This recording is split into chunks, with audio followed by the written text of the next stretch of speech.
Hindi ko nakakausap yung kanyang doktor sa loob dahil may proseso din sila sa loob kung paano mo kausapin ang doktor, no? Dumadaan ako sa lawyer kapag meron akong mga tanong at ginagawa naman ng paraan ng abogado doon sa loob para makuha yung mga records, health records ng ating dating Pangulong Duterte. Personally, kapag nandoon ako, okay naman siya.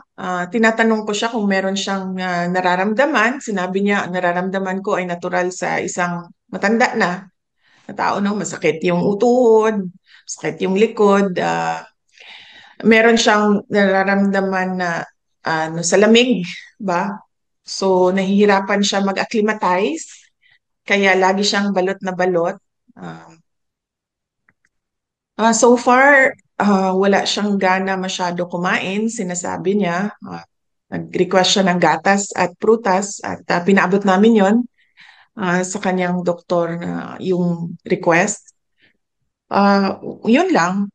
And dati pa naman natin alam, no, na medyo mahina na yung pandinig ni Pangulong Duterte dahil din sa kanyang edad at medyo mahina na rin yung mata niya dahil din sa edad. So, nothing, I don't see any health, serious health problems at the moment sa kanya.